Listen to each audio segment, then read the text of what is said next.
Quantos de nós muitas vezes olhamos para algumas circunstâncias da nossa vida e dizemos assim: não vai dar, eu não vou conseguir, é impossível que eu vença neste momento.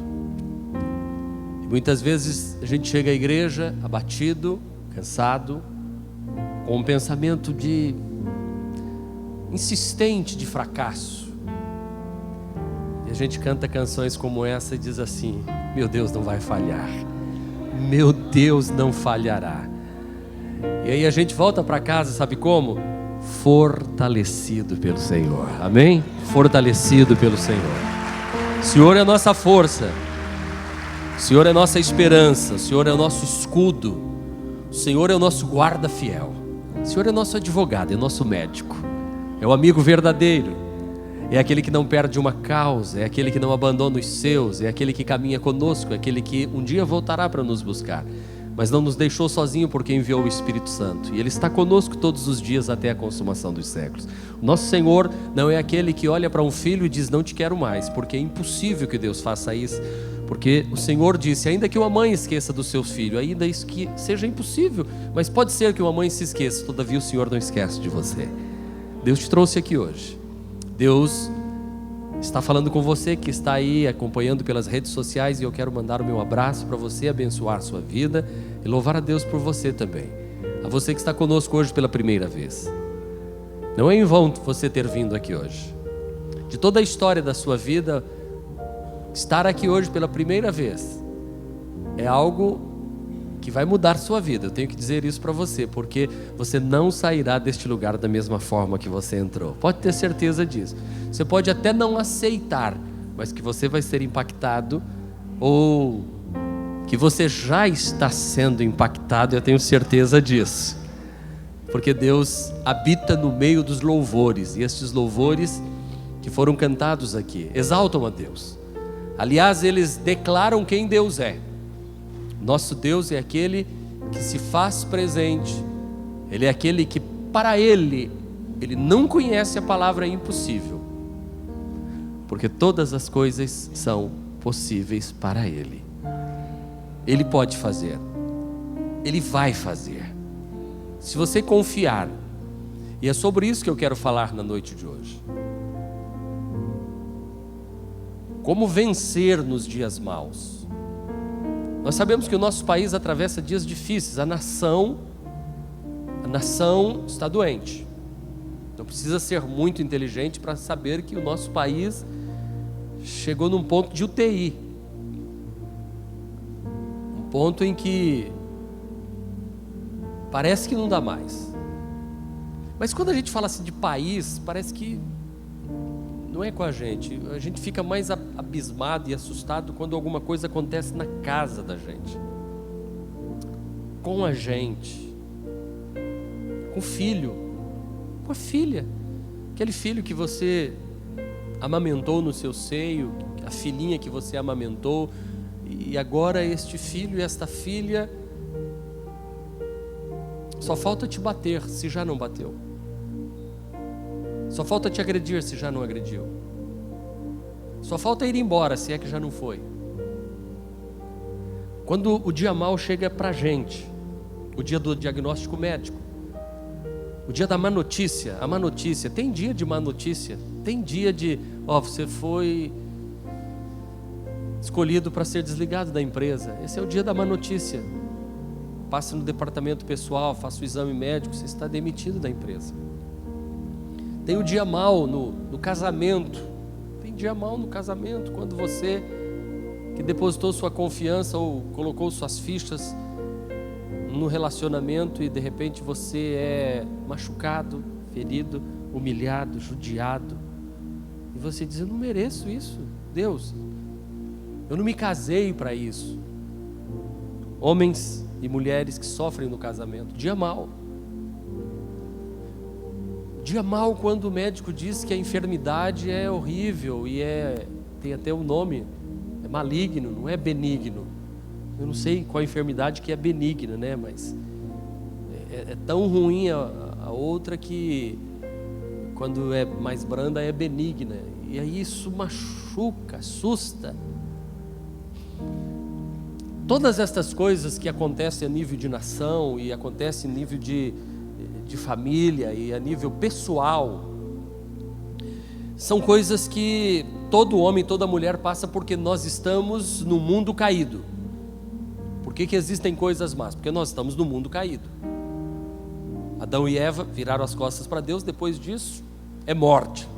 Todo o caminho do homem que não tenha Deus com ele é caminho de morte. E é por isso que eu dei o tema da mensagem de hoje sobre vença no dia mau. Eu quero ler um texto com você, 2 de Crônicas 7, do verso 11 a seguir.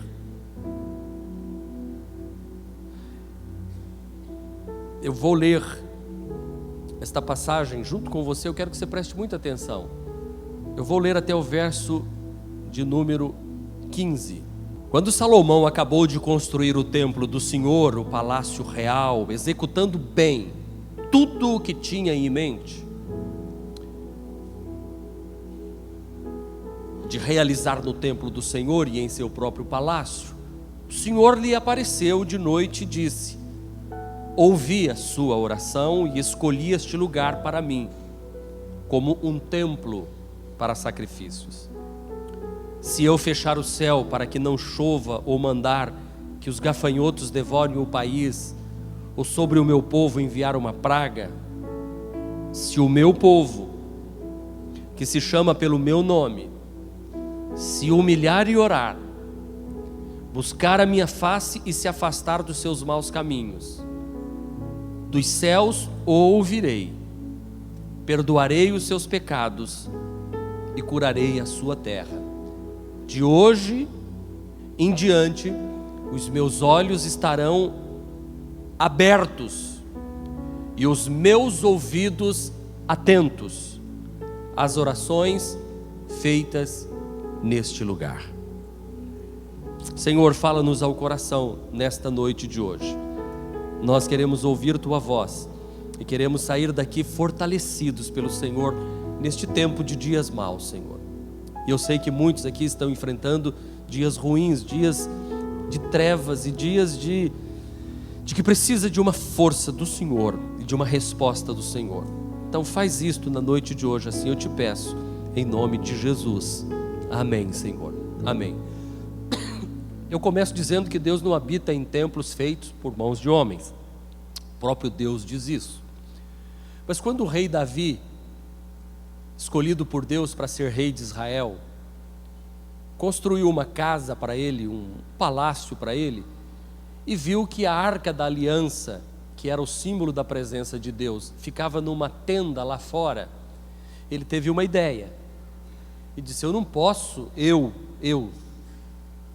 que era um simples pastor de ovelha, que Deus me deu vitória, morar numa casa tão bonita, num palácio tão bonito, enquanto a arca do meu Deus está numa cabana lá no quintal, está numa tenda, que era o tabernáculo. E ele disse: eu vou fazer uma casa para Deus, eu vou fazer um negócio bonito para Deus. E ele chamou o profeta Natã, seu profeta, e disse assim: eu vou construir uma casa para Deus. O Natã falou: que bonito, Davi, essa tua atitude é muito boa, é louvável. O Natã está indo embora, Deus fala com o Natã: não, volta lá e diz para ele que eu não quero isso não. Davi não vai construir um templo para mim. Eu até me agradei do desejo dele, mas eu não habito em templos, eu estou em todos os lugares.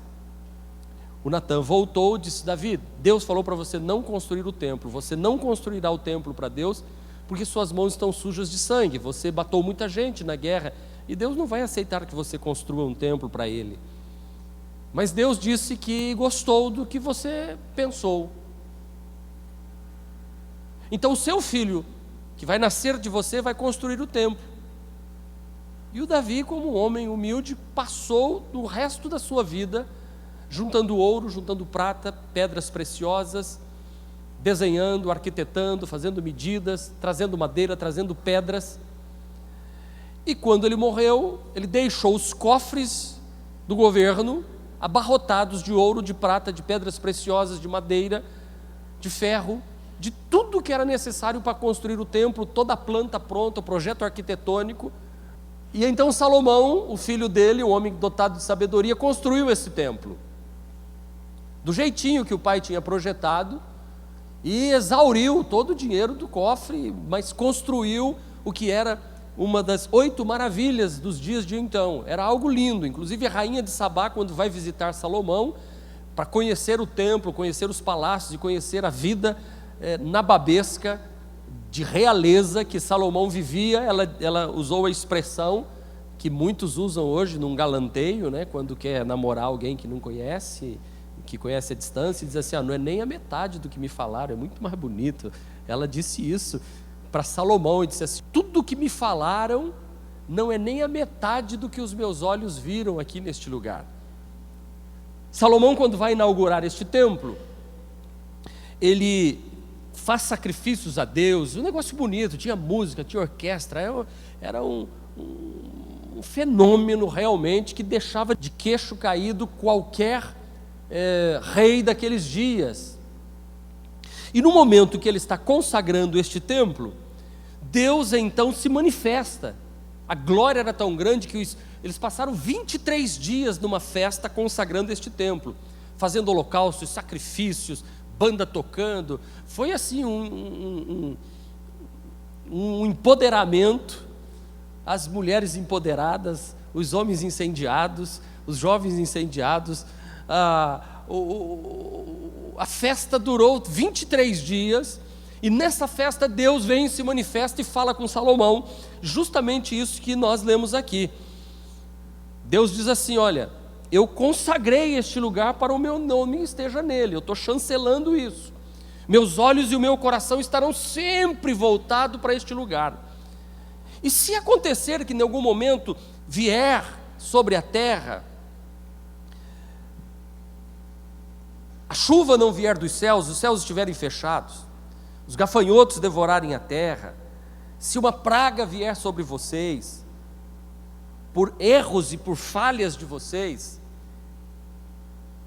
se vocês pararem, e se vocês orarem, e se vocês se humilharem, clamarem pelo meu nome, buscar minha face, mudar o caminho de vocês, eu vou ouvir a oração que vocês estão fazendo aqui, eu vou perdoar os pecados de vocês, eu vou curar a terra, e tudo vai voltar a ser como antes, porque eu escolhi, eu vou abençoar, eu quero abençoar vocês.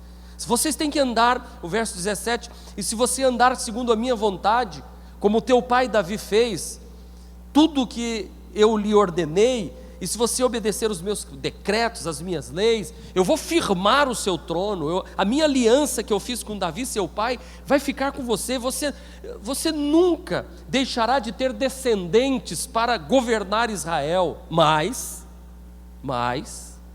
verso 19, se você se afastar de mim, se você me abandonar, deixar os meus decretos, os meus mandamentos que eu lhe ordenei, e prestar cultos a outros deuses, se chegar num momento você meio que se acomodar e ir buscar outro tipo de Deus, invocar outro Deus, eu desarraigarei Israel da minha terra, eu lançarei para longe da minha presença este templo que consagrei ao meu nome, vou destruir esse templo, e farei que ele se torne motivo de zombaria entre todos os povos. Quem passar vai ver esse templo que você está achando tão lindo, vai virar uma ruína, uma destruição, de gente passar e dizer: eu não acredito que aconteceu isso com esse templo tão lindo. E embora que este templo seja imponente, todos que passarem por ele ficarão espantados, perguntando: por quê? Por que o Senhor fez uma coisa desta a esta terra e a este templo? E a resposta, sabe qual será a resposta? Porque eles me abandonaram, porque abandonaram o Senhor, abandonaram os deuses dos seus antepassados, esfriaram, eles deixaram de servir o Deus que os tirou do Egito, e seguiram outros deuses, se apegaram a outros deuses, deixaram de adorar e deixaram de prestar culto ao Senhor, entraram pelo caminho do erro. Por isso que o Senhor trouxe toda esta desgraça sobre o templo e sobre Israel. Infelizmente, eu preciso dizer para você que isso aconteceu com Israel. O templo foi destruído. Israel foi levado cativo para a Babilônia, porque fizeram isso que Deus disse que não era para fazer. Irmãos, isso aqui traz para nós uma advertência grande, a mim e a você, todos nós que estamos aqui. Nós sabemos que Deus não habita em templos feitos por mãos de homens. Hoje o templo que Deus habita é o seu coração. O apóstolo Paulo nos ensina dizendo: vós sois o templo do Espírito Santo, e Ele habita em vós, e Ele tem ciúmes de vós. Então hoje o nosso zelo deve ser para com o nosso corpo, o nosso zelo deve ser para com a nossa vida. E a mesma palavra que Deus deu para aquele templo feito por mãos humanas, é a mesma palavra para nós hoje. Se nós andarmos perfeitamente, a glória do Senhor estará sobre nós, a bênção do Senhor estará sobre a nossa casa. Mas se nós não andarmos segundo a vontade de Deus, os céus vão se fechar, os gafanhotos vão devorar o país, as pragas virão. Mas se vocês se arrependerem, se o meu povo, que se chama pelo meu nome, se humilhar, orar, buscar minha face, se afastar dos seus maus caminhos, eu ouvirei a oração de vocês de volta. E foi o que aconteceu com Israel. Lá na Babilônia, Daniel ora a Deus, se arrepende, pede perdão dos pecados, e Deus então levanta Esdras, Neemias e traz de volta para Jerusalém, para reconstruir o templo de Jerusalém. Então, a mensagem de hoje, eu quero extrair 4 pontos deste texto aqui, especialmente do versículo 14, 4 importantes lições para os dias maus. Se você vem enfrentando um tempo difícil, primeira coisa, quando os dias são maus, eu preciso ter uma atitude de humildade, de me jogar aos pés do Senhor, e invocar o nome dEle, e me humilhar diante do Todo-Poderoso. Olhe para mim, escute o que eu vou lhe dizer em alto e bom tom. A mesma medida que a obediência produz a bênção, a desobediência traz consigo maldição. Se eu construir um prédio com uma estrutura ruim, o prédio vai cair. Se eu construir um prédio com uma estrutura boa, o prédio não vai cair. Se eu construir a minha vida de forma errada, vai ruir. E aí eu me lembro das palavras de Jesus: aquele que ouve as minhas palavras e as pratica, faz o certo porque é certo, é semelhante ao homem que construiu uma casa sobre rocha. Soprou o vento, caiu a chuva, transbordou o rio, bateu na casa e a casa não caiu. Mas o homem que ouve as minhas palavras e não as pratica é semelhante ao homem que construiu a casa sobre a areia. Soprou o vento, caiu a chuva, transbordou o rio, bateu na casa e grande foi a ruína dela. Então, à medida que eu faço certo porque é certo, eu sou abençoado. À medida que eu faço errado, eu vou colher as consequências do meu erro. E eu poderia dar aqui inúmeros exemplos. Se eu sou um moço que consagro a minha vida a Deus, e eu sei que eu sou um solteiro, e eu preciso manter minha santidade, eu me dedico aos estudos, eu aproveito para estudar, para produzir na vida, para ser um homem de Deus. Eu estou na casa de Deus, honrando ao Senhor, exaltando ao Senhor. Depois eu procuro uma mulher de Deus, eu vou procurar também uma mulher de Deus, para se casar comigo, uma mulher que também teme ao Senhor, uma mulher que também se converteu de verdade, serve a Deus, e eu levo este casamento. Eu não vou transar no namoro, eu não vou me entregar no namoro, eu vou me santificar, nós vamos segurar a onda. Não vai ser fácil, mas eu vou segurar. Todo mundo vai falar que é assim, mas comigo não. Eu estou fazendo certo porque é certo. Eu estou construindo a casa sobre a rocha. E aí você se casa. No casamento você permanece fiel ali. Não vai ser fácil, mas você vai honrar a sua esposa vai honrar você. Vocês vão edificar um lar. Deus vai dar filhos e você vai criar filhos para a glória de Deus. Eles vão crescendo também no caminho do Senhor. Isso tudo é estruturação. Aí Deus diz assim: a bênção vai estar na vida desta pessoa, pode ter certeza disso, não tem como negar. Agora, se você começa a fazer a coisa toda errada, você destrói sua vida de jovem. É uma gravidez indesejada antes do casamento, é uma vergonha que vem pela família, é um problema que vem lá na vida profissional, não consegue terminar os estudos, não consegue produzir, não consegue, é maldade sobre maldade. É isso que Deus está dizendo. Se você ordenar o seu caminho, mas pastor, espera um pouquinho, espera, está ficando pesado, pastor. Mas eu errei, o que é que eu faço? Deus diz, se acontecer a coisa errada, estiver dando errado, se o meu povo se humilhar. Sabe o que é se humilhar? É chegar diante de Deus e dizer assim, errei, me perdoe, eu reconheço, eu sou fraco, eu sou imperfeito, Deus, pela tua misericórdia, me levanta novamente, eu quero me levantar. A humilhação, irmãos, ante a poderosa mão de Deus, é o caminho da restauração de todas as coisas. Não importa o que tenha acontecido, e se o juízo começa pela casa de Deus, nós como igreja do Senhor Jesus temos que nos humilhar, dizer, Deus, o que é que está sendo feito do Brasil, o que nós estamos fazendo do nosso estado, da nossa cidade, da nossa casa, da nossa família, da nossa igreja. Vamos nos humilhar e colocar a casa em ordem, vamos dizer, Senhor, nós como igreja queremos voltar a ser uma igreja humilde diante de Deus, que dobra os joelhos, que clama a misericórdia de Deus. Senhor, nós estamos precisando de um avivamento, Senhor, nós estamos precisando de uma poderosa visitação dos céus, para que a conversão seja conversão de verdade, que os casamentos sejam casamentos de verdade, que as finanças sejam tratadas com fidelidade, que a honra na casa de Deus seja algo que a gente traga como um moto da nossa vida, para dizer assim, como o ar que a gente respira, eu tenho que dizer assim, eu tenho que ser justo diante de Deus, honesto diante de Deus, humilhar e dizer, Senhor, nos ajuda, quebranta o nosso coração, nós nos arrependemos do nosso pecado. Quando nós nos humilhamos, Deus então vem e traz a cura para a nossa vida, Deus vem e restaura, Deus vem e muda. Há esperança para o teu casamento, há esperança para a tua família, há esperança para a igreja, há esperança para Aracaju, há esperança para o Brasil, se nós nos humilharmos diante do Senhor e dizermos, Senhor, nos ajuda.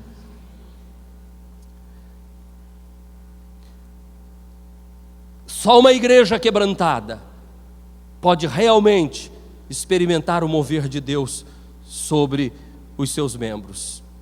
Segundo lugar, quando os dias são maus, nós devemos orar mais intensamente. Hoje é noite de oração nessa igreja.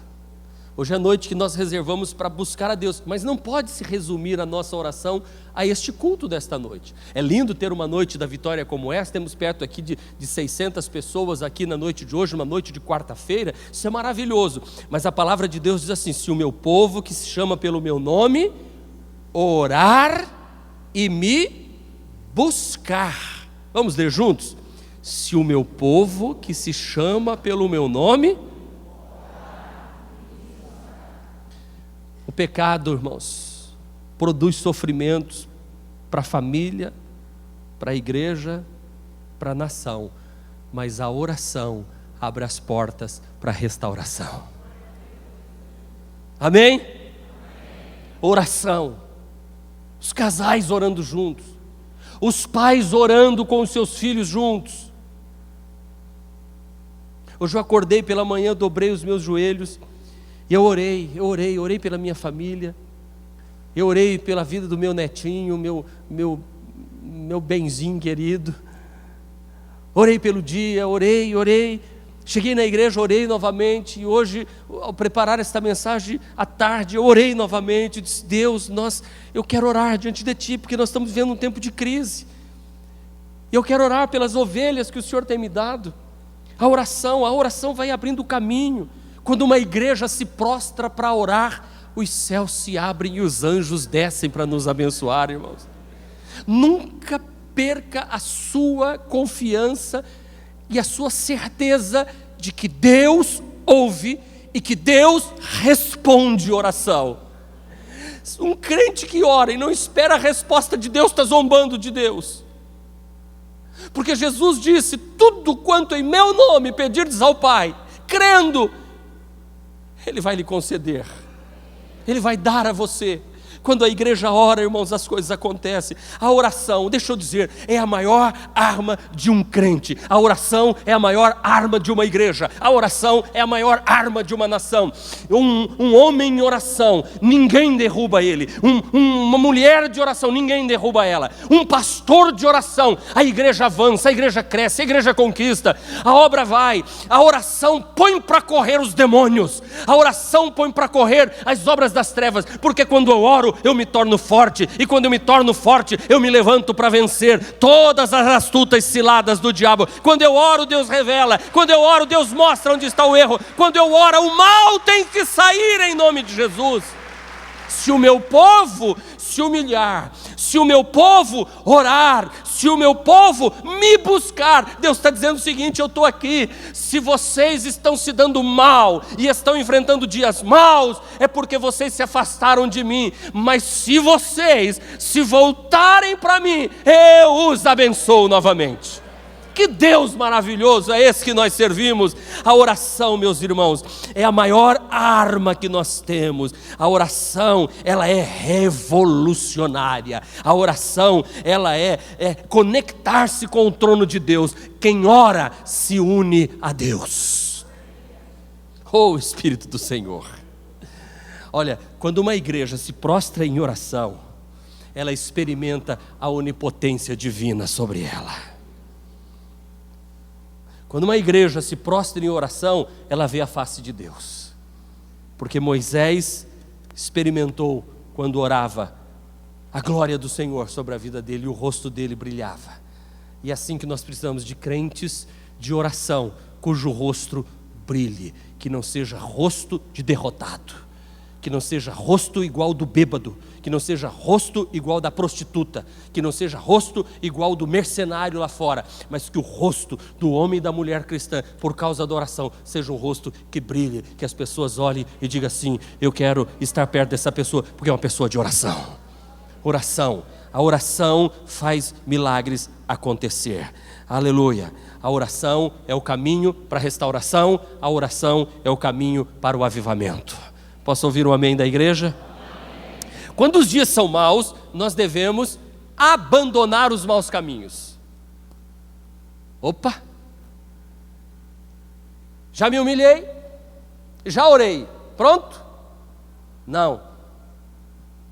Abandona o mau caminho e começa a fazer certo. Se humilha.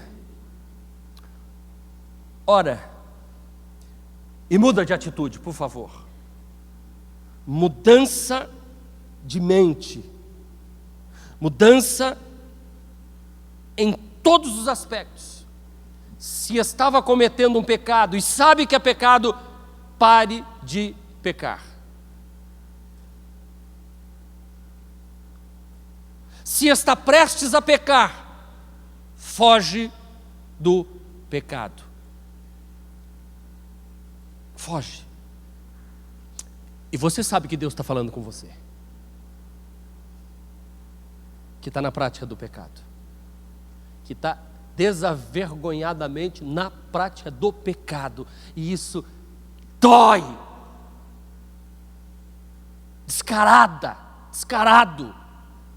desavergonhado.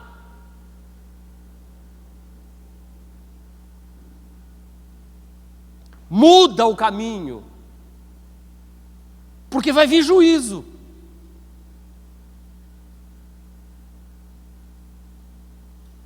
Não adianta tentar enganar Deus.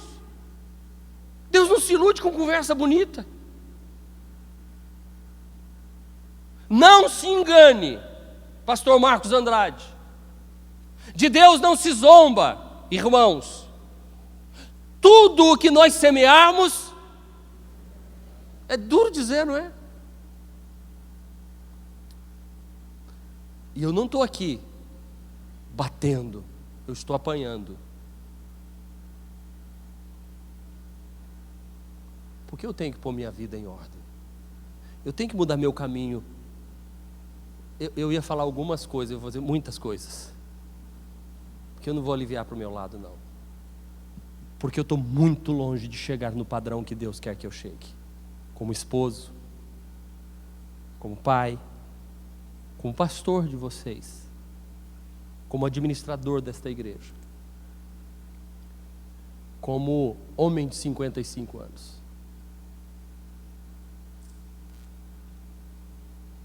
Abandona o mau caminho. Muda a rota.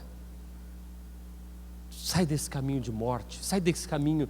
É como se Deus dissesse assim: eu vou ensinar coisa básica para vocês. Enquanto vocês estiverem comigo, eu vou abençoar vocês. Eu vou ouvir a oração de vocês. A minha glória vai estar neste lugar. Mas se você me abandonar,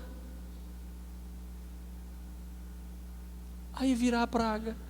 Aí vai vir destruição, aí vai vir vergonha, aí vai vir tudo que é ruim.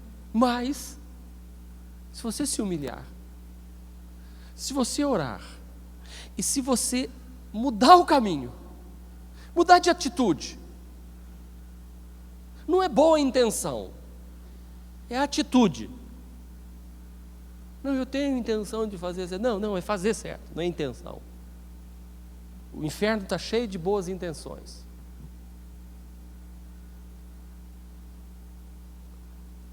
É preciso atitude.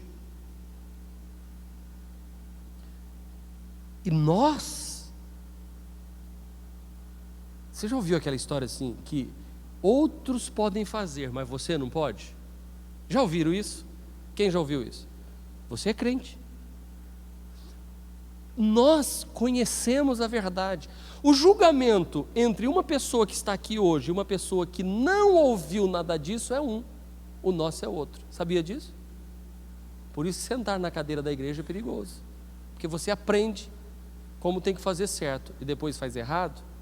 Então Deus diz assim: se converta do seu mau caminho.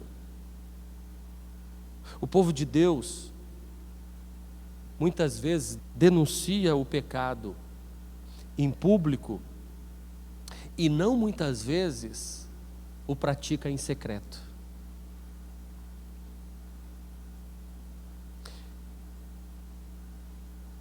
O povo de Deus, não muitas vezes, denuncia o pecado em público e não poucas vezes o comete em secreto. Como se achando que o denunciar amenizará o secreto.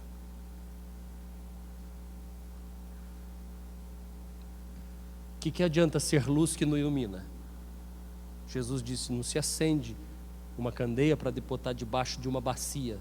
Uma luz se acende para pôr lá em cima, para iluminar toda casa. Jesus disse: se o sal vier a ser insípido, para nada mais presta, senão para ser jogado fora.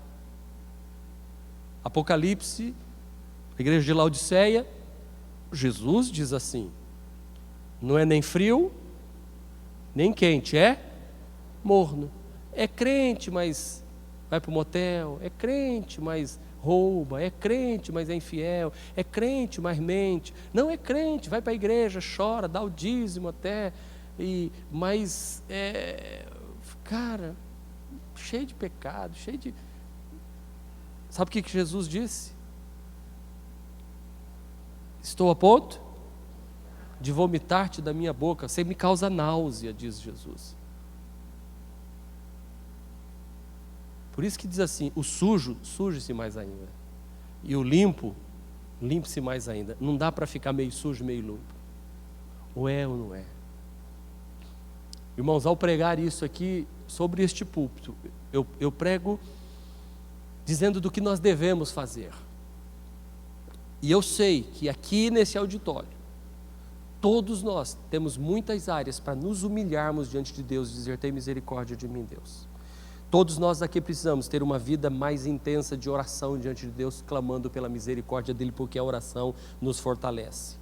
E todos nós aqui precisamos, de um certo modo, mudar o nosso caminho e rever os nossos valores, para que o nosso testemunho seja eficaz.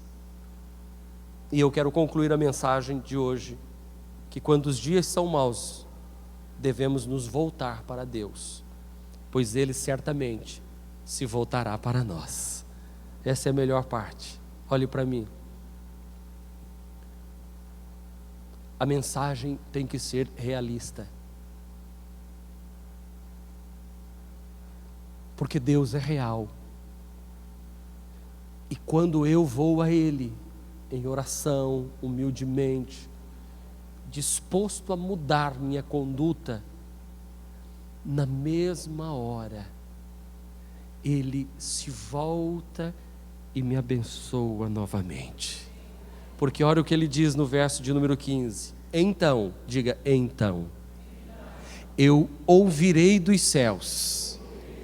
Agora, põe a mão no coração. Perdoarei os seus pecados e sararei a sua terra. Deus começa a abençoar tudo. Aleluia, mais forte, mais forte. O povo de Deus precisa passar pelo arrependimento para ser perdoado e curado. Aleluia. Eu vou repetir, o povo de Deus precisa passar pelo arrependimento para ser perdoado e curado. E se o nosso país está doente, que comece pela igreja do Senhor. Que a igreja comece a se levantar, para que este avivamento chegue nos palácios, nas coberturas, nas choupanas, que este avivamento chegue nos parlamentos, chegue nas cortes, que chegue nas igrejas, que alcance as famílias, que alcance as pessoas, que abençoe a indústria, que abençoe o comércio, que abençoe as salas de aulas, que abençoe os professores, os alunos, as ruas, que abençoe os caminhoneiros, que abençoe os que trabalham. A solução, meus irmãos, para o nosso país, para o Brasil, para o mundo, para nossa casa, para nossa vida, é este caminho: voltar-se para o Senhor, orar, se arrepender, se humilhar, buscar a face do Senhor, se converter do mau caminho. Deus ouve, Deus abençoa. Hoje você veio aqui e Deus está dizendo: eu quero te abençoar, eu quero abençoar a sua casa, eu quero abençoar a sua igreja, eu quero abençoar a sua cidade, eu quero abençoar o seu estado, eu quero abençoar o seu país. Deus quer nos abençoar poderosamente. Aleluia! Esta é a vontade de Deus para mim e para a sua vida na noite de hoje. Agora a pergunta é,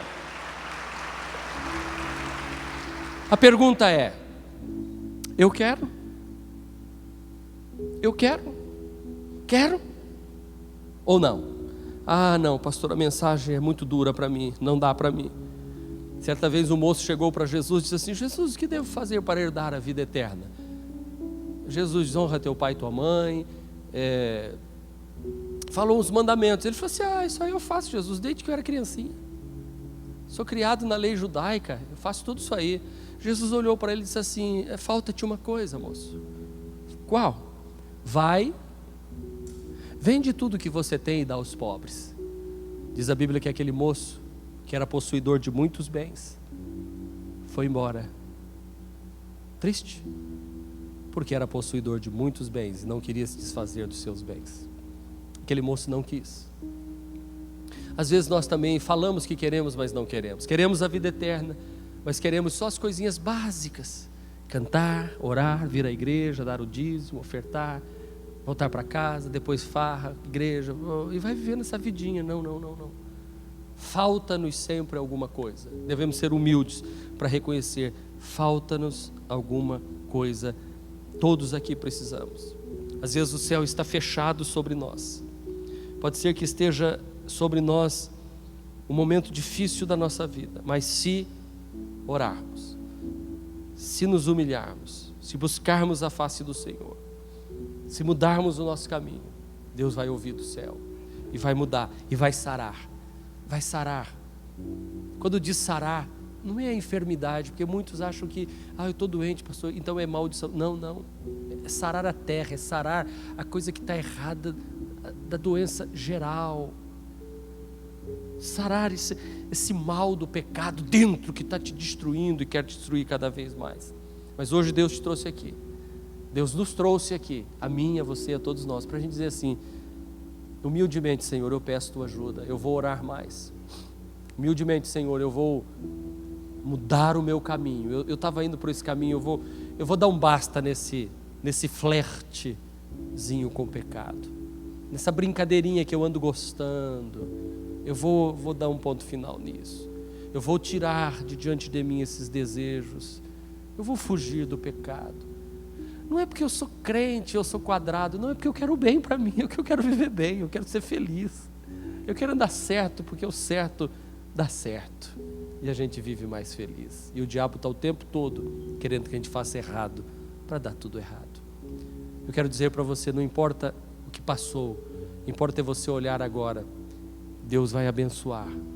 A glória da segunda casa, disse o Senhor, será maior do que a primeira. Esse templo foi destruído, mas Esdras e Neemias, Zorobabel, o rei, reconstruíram o templo de Jerusalém novamente. Ele voltou a ser destruído no ano 70. O imperador Tito está destruído até hoje. Essa guerra lá entre Israel e os palestinos tem a ver com esse templo aqui, que os judeus querem construir o templo novamente. E lá está uma mesquita dos palestinos no mesmo local. Você vê que a Bíblia é toda uma história. Mas o verdadeiro templo é você e eu. Somos nós, a igreja do Senhor. O Senhor habita aqui. A oração que for feita neste lugar, o Senhor ouvirá, porque ela está sendo feita em nome de Jesus. Eu quero orar com você na noite de hoje. Eu não quero orar por você, eu quero orar com você.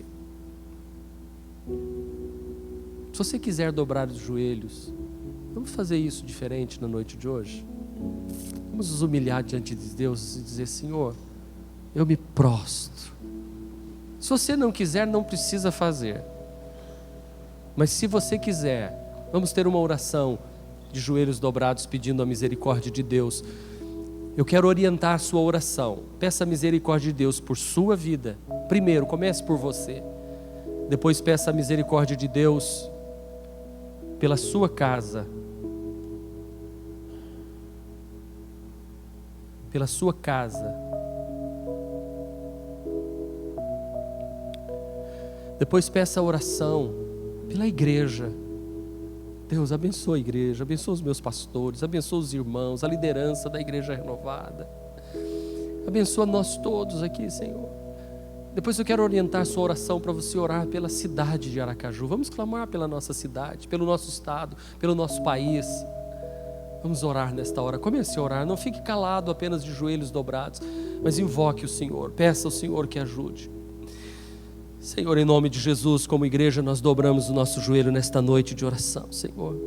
Nos dias maus, nós temos aprendido que se nós nos humilharmos e o que nós queremos fazer aqui, Senhor, é colocar a nossa boca no pó, de joelhos dobrados e dizer: nos ajuda, Senhor, nas nossas fraquezas.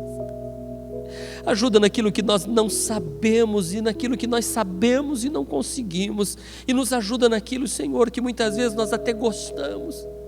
Porque o nosso corpo muitas vezes nos trai, os nossos desejos nos traem, mas ajuda, Senhor, o moço, a moça, o adolescente, a criança, o jovem solteiro, o homem casado, o pai, a mãe, o avô, a vovó, Senhor, que todos de igual modo sofrem, Senhor. Nós nos humilhamos dizendo: ajuda-nos, Senhor, porque se o Senhor não nos ajudar, nós não conseguiremos. Se não for o Teu Espírito Santo, se não for andar em Espírito, nós não conseguiremos. Por isso nós nos humilhamos dizendo: precisamos do Senhor.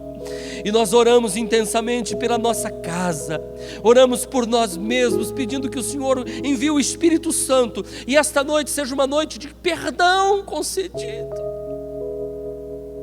Seja uma noite de sangue de Jesus nos libertando do mal. Ajuda-nos, Senhor, para que em nome de Jesus hoje seja uma noite, meu Deus, em que seja colocado o ponto final, meu Deus, em coisas que não te agradam, Senhor, em muitas vezes ações que vão sendo permitidas do dia a dia. Restaura, Senhor, a nossa saúde espiritual, restaura, Senhor, a comunhão contigo. Traz novamente, Senhor, as lágrimas do coração quebrantado, a vida no altar, o desejo de ganhar almas, o desejo de servir, meu Deus. Meu Deus, levanta nesta igreja homens e mulheres cheios do seu poder e da sua graça. Oh, em nome de Jesus, meu Pai, que a igreja de Jesus seja um lugar, meu Deus, de conversões genuínas, e que os convertidos sejam cuidados como bebezinhos e não sejam jogados fora abortivamente, Senhor. mas que as almas salvas deste lugar sejam cuidadas, tratadas, até que consigam viver sozinhas, que nós sejamos modelo para o teu povo. Eu sei, meu Deus, que esta mensagem não agrada ao homem deste século 21, esta mensagem muitas vezes não agrada o homem e a mulher, mas é a mensagem que precisa ser pregada, porque nós queremos a tua bênção sobre a nossa igreja, nós queremos ser luz, nós queremos ser sal, nós queremos ser instrumento, nós queremos nos levantar como nação abençoada. Ó Deus, levanta a igreja de Aracaju, a família renovada. O Senhor não nos deu tudo isto em vão, Senhor, mas o Senhor deu este lugar para ser um instrumento usado para a tua glória e para o teu louvor. Por isso eu peço em nome de Jesus, envia sobre nós, meu Deus, um avivamento. Ajuda a mim, Senhor, a ser um pastor segundo o teu coração. Abençoa, Senhor, no nome de Jesus, o homem e a mulher que aqui está. Se alguém está aqui doente, traz cura, que milagres de cura, milagres de libertação, de prisões de demônios que prendem pessoas no sexo, nas drogas, na mentira, na prostituição, no roubo, meu Deus, na sedução, meu Deus, na imoralidade, meu Deus, naquilo que não te agrada, na violência, no coração, meu Deus, maldoso e violento. Em nome de Jesus, traz libertação dentro desta igreja, Senhor. Que as famílias sejam abençoadas, que os casais sejam abençoados, que haja, Senhor, um concerto entre marido e mulher. Meu Deus, ao homem haja fidelidade, à mulher haja fidelidade. Abençoa a igreja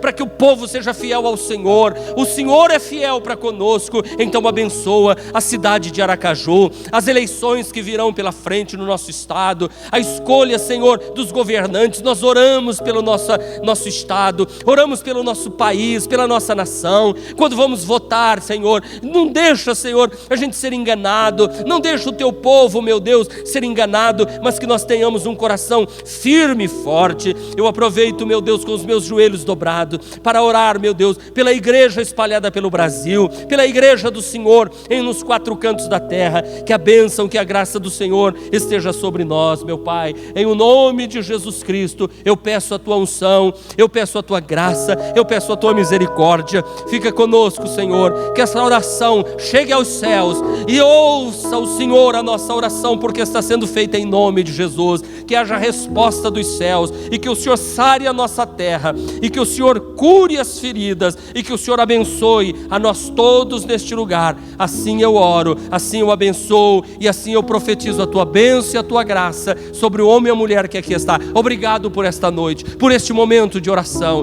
por este momento em que estamos intercedendo. Abençoa o visitante que veio aqui hoje pela primeira vez, que ouviu esta mensagem, que ele seja tocado, que ele seja visitado, que o homem, a mulher, o pai, a mãe, o esposo, a esposa, o moço, a moça, o adolescente, a criança, o vovô, a vovó que está aqui hoje, seja cheio da alegria, da santificação, do Espírito Santo do Senhor sobre a vida de cada um. Em nome de Jesus Cristo eu oro e te agradeço, em nome de Jesus. Levante-se agora com confiança de que Deus ouviu sua oração. Levante-se com confiança, porque o sangue de Jesus nos purifica de todo o pecado. Diga: o sangue de Jesus nos purifica de todo o pecado. Mais uma vez: o sangue de Jesus nos purifica de todo o pecado. Cante ao Senhor nesta hora, cante ao Senhor. Enxergar e entender. Adore ao Senhor. Se eu me humilhar diante do teu altar e sacrificar aquilo que me custar, tu inclinarás os teus ouvidos ao meu clamor. Mas vale um dia no centro do teu querer que toda a vida sem jamais te conhecer. Tu és minha fonte, minha colheita, minha herança.